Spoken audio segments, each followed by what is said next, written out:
But Facebook is another big ad platform.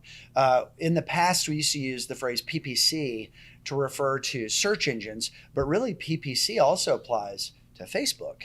And Right. Facebook bought Instagram, and Instagram's part of that same ad platform. So give us a little rundown here. If I've got money to spend and I'm looking at Google or maybe I'm looking at Facebook, why would I go to Facebook or Instagram, and what are the pros and cons over on that side? Yeah. So Facebook and Instagram, one of the big pros I think is the creative. What the user sees is much more dynamic.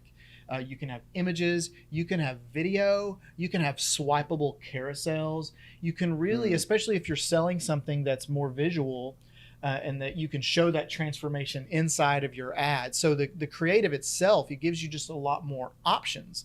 And there's also a sort of discovery mode that people carry with them onto platforms like Facebook or Instagram. What I mean by that is people get on to do the scrolling, right? To go through the newsfeed. Their mindset is, I wonder what I can discover today. It's more of a discovery mode. So they're more friendly to ads in that way because their mind is open. It's a little bit of a softer mode to be interacting in. Right. It's different than, say, if you're researching cures for allergies. Mm-hmm. You're in research mode. Like, you don't want to see ads when you're in that mode, right? Search engines are almost, it's kind of like a search and destroy. Like, you've got an objective, you've got a mission, you're going straight to it. But with social media, it's a little bit more ambient. Right. And the third pro that I can think of is, if you sell a product that is brand new to the marketplace, doesn't have a category, doesn't have a lot of search volume, you need platforms like this to push it out. Mm-hmm. Michael, we've advertised before for working with your company and for a client that sells underarm sweat reduction procedures. Yes. So a lot of times people don't know that this exists. It's a brand new procedure, a brand new product. So in that case, you really need platforms to push it out, because you're not going to pull that in with search volume because people don't know that it exists. And you can name a lot of other examples for brand new products. Yeah. I saw an ad for the other day for these blankets, these fire repellent blankets. Oh yeah.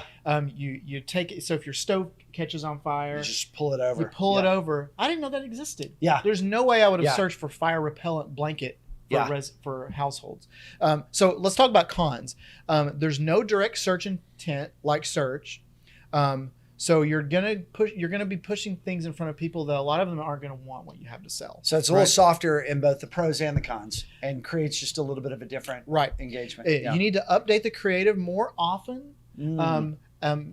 Depending on how much you're spending. If you're spending a lot of money per day, you're going to need to rotate ad creative, sometimes weekly. Interesting. Okay, I hadn't heard that probably before. That's a good monthly idea. most of the time. Most of my social campaigns, we're updating the creative at least once a month. Okay.